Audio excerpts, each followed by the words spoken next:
The United States, Canada, as well as Mexico is the center of global attraction at this time as far as the FIFA 2026 World Cup is concerned. On Thursday, hostilities got underway. We've seen a couple of games, and if you are the one that would be able to stay awake all through, you would be able to catch up with some of the fixtures. But not to worry, today on Football Bankers, we'll be looking at some of the systemics and stories making the rounds around the FIFA World Cup, controversies around the Iran national team, the United States visa policies, referees not being given opportunity to come into their nation, and a whole lot more. We looked at some of the groupings yesterday, precisely last week, and the possible fallout. And today we'll also be taking our other groups as we also preview some of the games that will be going down later this weekend. My name is Matthew Okugwe saying welcome to the show. It's Football Bankers. The regulars are back in the studio, Bolo and Farouk.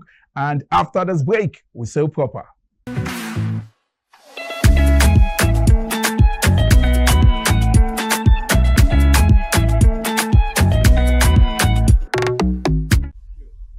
Yes, yeah, welcome back. The show is Football Bankers. If you just joined us, you haven't missed much.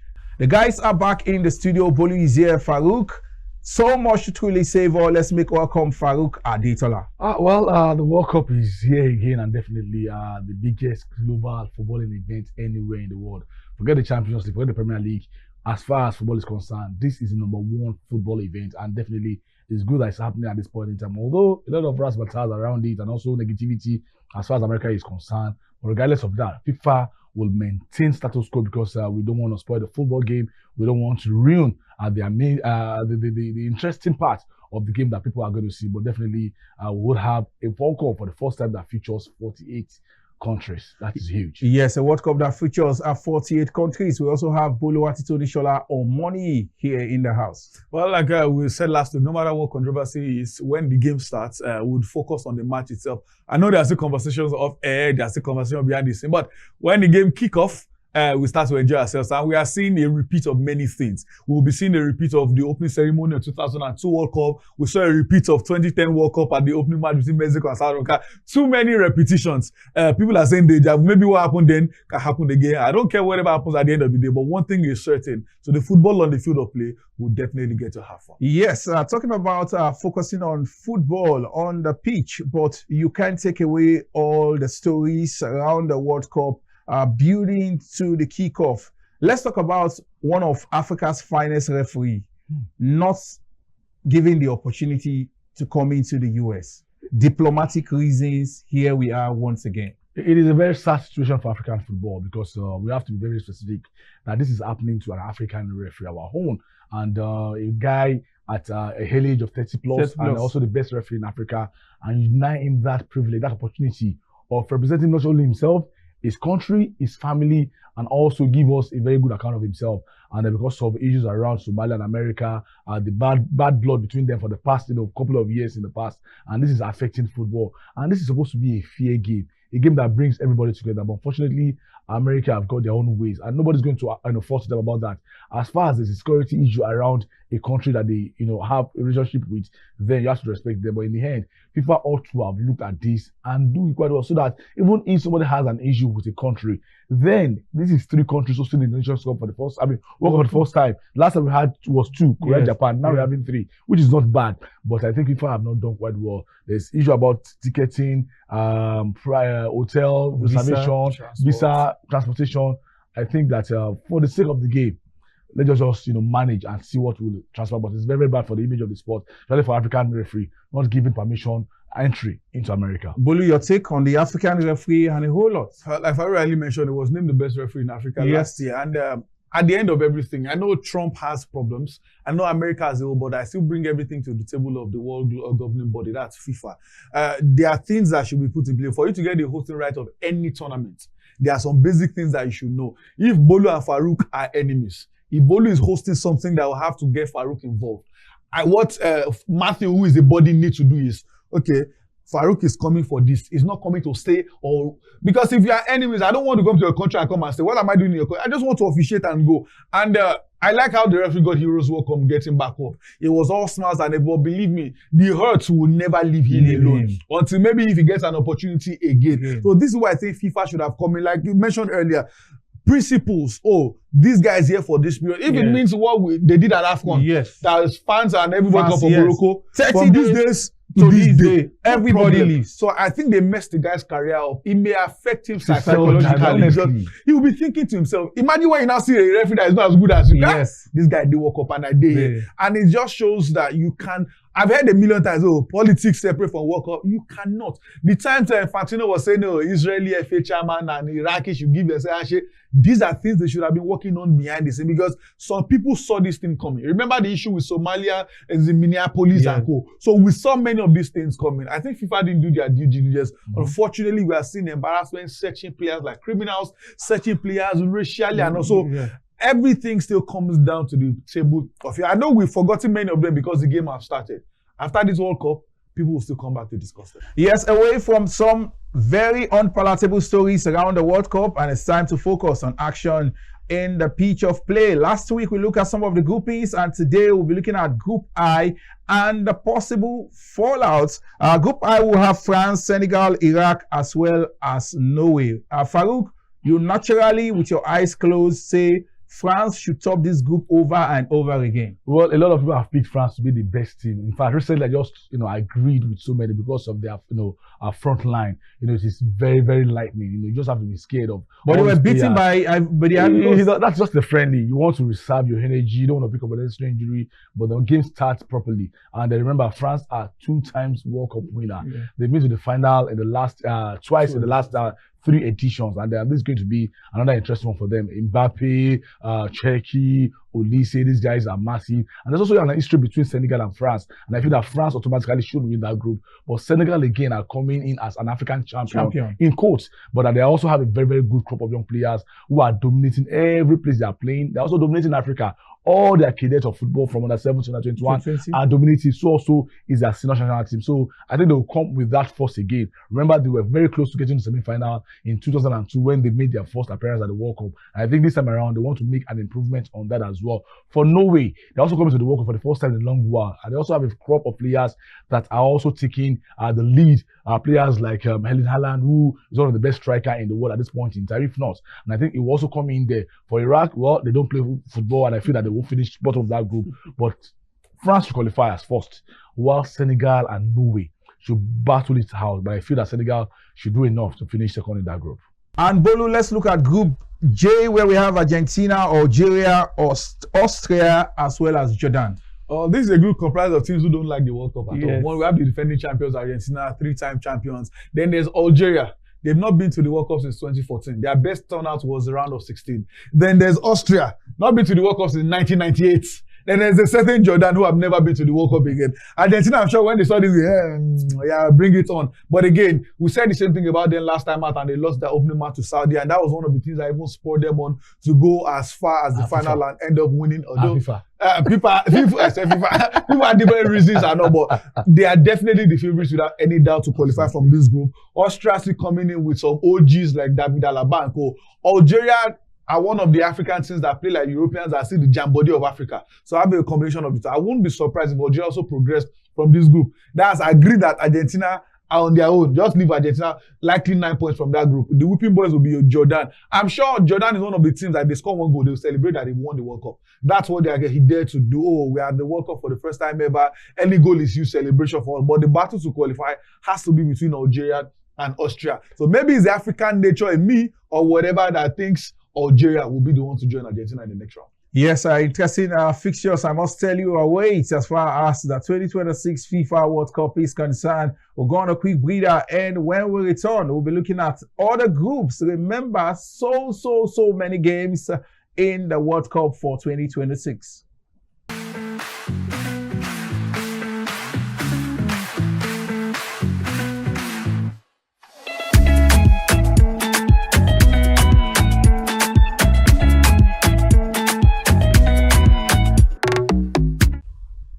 Yes, welcome back. The show is the Football Bankers, and the focus is the 2026 FIFA World Cup hostilities got on the way on Thursday, and we are building up to games that will be going down much later this weekend.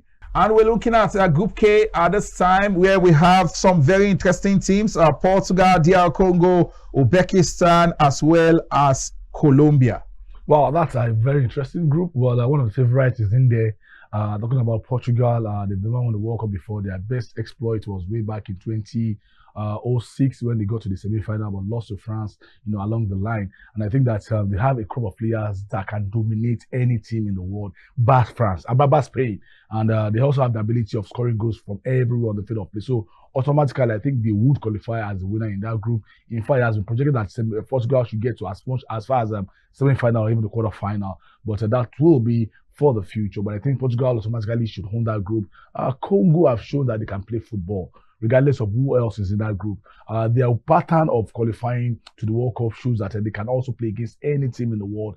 They got the better of Nigeria, they got the better of Cameroon, and these are household name as far as world football is concerned. So I think they will be good account of themselves. Plus the fact that they have players that came from abroad to come and play for them. So their thinking is European, even though they are playing in an African country. So I think that should also help them, go too far in that group. So I feel that for automatically Portugal, then Colombia, they are just flamboyant country in the World Cup. They don't have that players that you think they want to come and challenge. They come in once in a while, perform wonders, and they also go under the radar. So I think that group is very open. For Uzbekistan, I think they're just there to make up the number. So it's a straight battle between Portugal that I think will qualify automatically. While for Congo and Colombia, it will be a straight battle between them. And I think Congo has a good chance to qualify, but Colombia, because of the experience of being to the World Cup so many times, will see themselves as favorites in that group to qualify after Portugal. Bolo, now let's look at the final group, Group L. We have Group L in the FIFA World Cup. It tells you the number of teams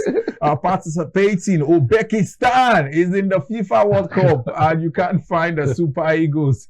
May God help. What about Curacao? Yes, Curacao. Shot fire. Absolutely. May God help Nigerian football. I must say this over and over again. It is painful that the Eagles maybe by the time they will increase to 64 teams, maybe Nigeria goes. Already there, let's look at fixtures lined up in Group L. We have England, Croatia, Ghana, and Panama. But 2 World Wars and 1 World Cup. Yes. England, they are still singing the song till today. Their last and only World Cup was in 1966, and since then they've been trying. And the last time they had a coach talking about Southgate, he helped them get to the semi-final, their first semi-final in decades. This time around, it's a new dawn, it's a new day, it's a new beginning for them under Thomas Tuchel. I don't think they will go far in the tournament, but that's my personal opinion. But if I think they will go far, it still doesn't mean they will qualify from this group. They are the favorites without any doubt. The second favorite to them in that group has to be Croatia, who got to the final against France 2 World Cups ago. That's in Russia.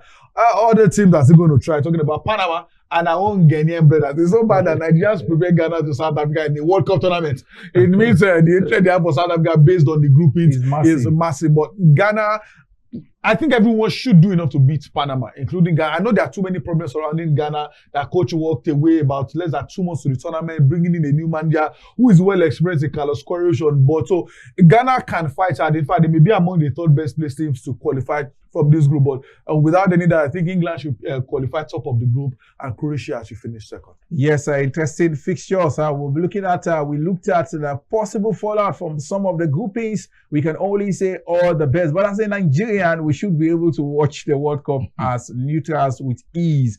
Our African brothers, Bolu, before we sign out on these, African teams at the World Cup, how far do you think they will go? Well, I'll still pick Morocco to be the favorite to progress. They've retained core of their players that finished at the semi-final the last time around. They've also been very, very decent on the African continent, getting to the finals of the last the African champions. They are the winner or not, I don't know about that one. And they also have crop of players that have, that know-how. Yes. Hakimi can be very, very good for them. Yeah. They have a very good goalkeeper, which is very, very immense at the World Cup. Senegal too, any time will always compete because of their ability to use power, pace, and also technicality. So those are the 2 I think that are my favorites. Others will come in there. South Africa, no way. Yeah. Forget it. There's no interest in this one. They don't have that. They don't have it. They don't have it. They don't have it. For Ghana, I think they're also good enough to also qualify. But the group they found themselves, Croatia and England. If Croatia and England beat them, they are fighting for 3 points. And 3 points is not enough for them to get into the round of 16. But I just feel that Morocco and Senegal are my best bet to go far in the World Cup. Bolu, quickly, we saw the Ivorian team against France. I think they have a decent squad. Oh yeah, they've had the same score since the AFCON they hosted. Yeah. But I don't take too much into all these World Cup friendlies because you can change the entire squad. It's more like getting fit, getting the synergy across each other to go. But a win is always very important. At least that win will help them in their rankings as well because it's against a top level team in France. But we know there's a certain country that wear green. They win all their friendly before World Cup and they don't go beyond the group stage. I won't mention Super Eagles' name, but they need to know that now that this is ringing in their head. I think they may get to the round of 16. And that for me should be their boss. You know this one, 8 teams out of the 12 groups will qualify as third best team. So it may also work in hand for them to join Faroe. I think Senegal and Morocco can get to quarterfinal. Yeah. Ivory Coast and Algeria maybe the round of 16.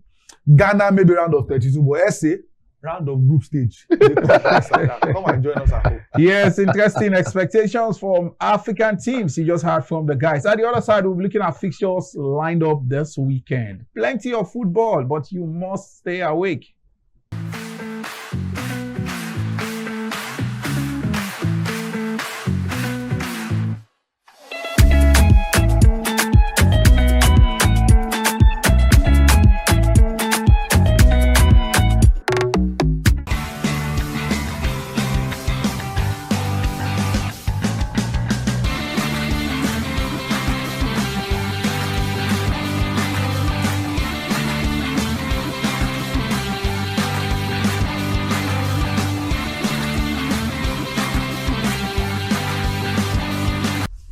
Yes, welcome back. The excitement never stops on Football Bankers. So much to truly talk about. Is all about the FIFA World Cup 2026 on the way in Mexico, United States, as well as Canada. We're looking at fixtures lined up for this weekend. Some very interesting games, I must tell you. We'll be looking at US up against Paraguay. Well, the host nations are going to be favourite in this one.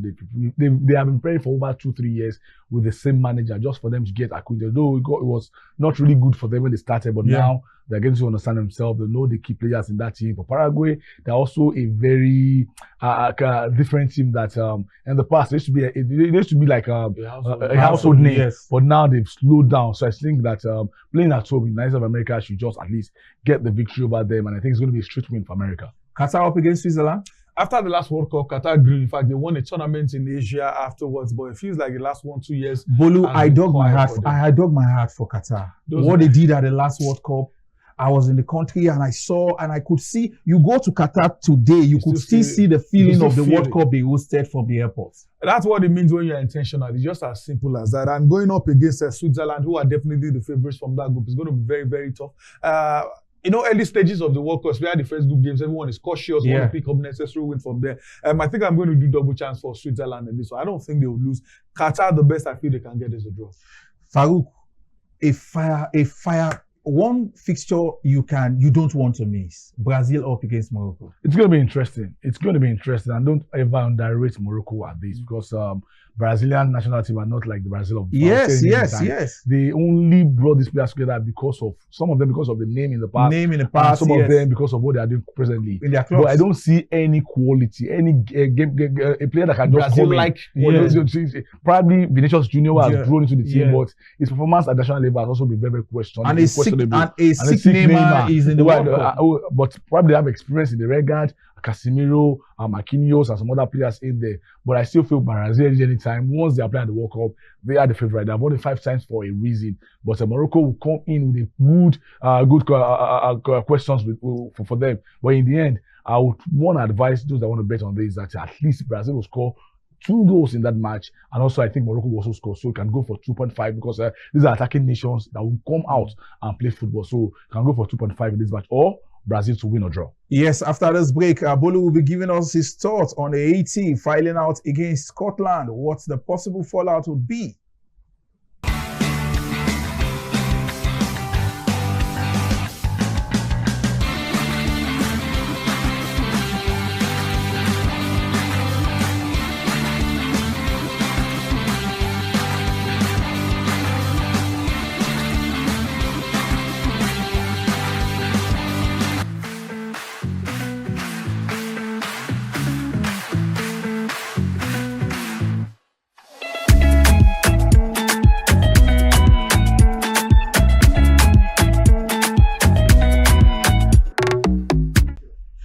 The show is the Football Bankers. I must tell you, plenty of excitement. It's all about the FIFA World Cup. We're looking at Haiti up against Scotland. Matthew, first off, seeing countries like Haiti at the World Cup, they make me pay me more than Nigerians because Haiti went through earthquake, went through civil unrest, went through everything, and they qualified for World Cup, and we did chill. Me and our players will be watching together from home. Haiti, one of their pre-tournament friendlies, they won 4-0. I was shocked. Although it was another newbie in New Zealand. This is their second outing. Going up against Scotland may not be all that in terms of world stage for football, but I don't think it will be Haiti that will stop them. So straight away for Scotland in this one, without any doubt. Australia, Turkey. It's going to be interesting. Turkey, the last time where the World Cup was, I think, Korea, Japan. I can't really recall. Their performance has also gone down the drain. But for Australia, they are growing. They are growing beyond leaps and bounds every time at the major tournaments. It's going to be very close. We'll just go for a straight draw or perhaps 1.5 in this match. Germany up against Curacao. Since Germany won the World Cup, it's been poor. In fact, before then, they got to about 5 semi-finals or so. Yes. Since they won, it's been poor. But like it will be. I'm trying to go through the squad list for the Germans. I can't see that elite level players are not, but compared to Curacao, it should be without any. In fact, you can even go for goals. It could be a game. Let's do win over 2.5 in this encounter. I think Germany should win. In fact, you can do win and they are winning. That one is I'm going to go for Germany to win both halves. And also score 2 goals in each of their halves, honestly. Farouk, let's look at Netherlands up against Japan. That's going to be interesting. I respect Japan for not just football, for the way they discipline themselves even outside of the football pitch, but also the field of play. You cannot grow through them. If you want to beat them, you have to work hard to beat them. And for the Netherlands too, they don't have that star names like the Van Persie of this world, Arjen Robben, Van Bommel. Now they just have those players that are just trying to... Cody Gakpo always Liverpool won't sell, but they have Gakpo. They also have their highest goal scorer of all time. It's very strange to know that the pay is their highest goal scorer of all time. Although he has been doing quite well for them in the orange color, they also have a very experienced captain in Virgil van Dijk. But playing against Japan, you have to up the ante. I'm very sure the Japanese will give them a lot of room for that money. But if you still want to bank on this one, it has to be Netherlands win or draw, or perhaps under 3.5. I'm very sure that 4 goals will not be scored in this match. Yes, I told you so much to truly savor as far as the FIFA World Cup is concerned, and the place to be is across all our social media platforms on your screen at this time. The conversation never stops. It is all about football, and Football Bankers would always bring you up to speed with in-depth analysis and the direction for your stake, because our responsibility is to ensure that your ticket turns green at the end of the day. Bolu, we are saying our byes. Well, it's been an exciting show talking about FIFA World Cup. 4 years gone now. We are here for another one. The most World Cup with the most games. There'll be 104 matches played. At least you have to watch games. No club football this period. Enjoy FIFA World Cup, because I'm sure the guys are going to enjoy this tournament. And Farouk? Well, I'll be saying that with my Did You Know segment. Did you know that the first World Cup had only 13 countries, 3 continents, and the first goal scorer in that tournament was a French player, Lucien Laurent. Enjoy that. Yes, interesting. You get that only on Football Bankers. My name is Matthew Okugbe. Enjoy the World Cup till we make a return next week with another loaded package. Adios.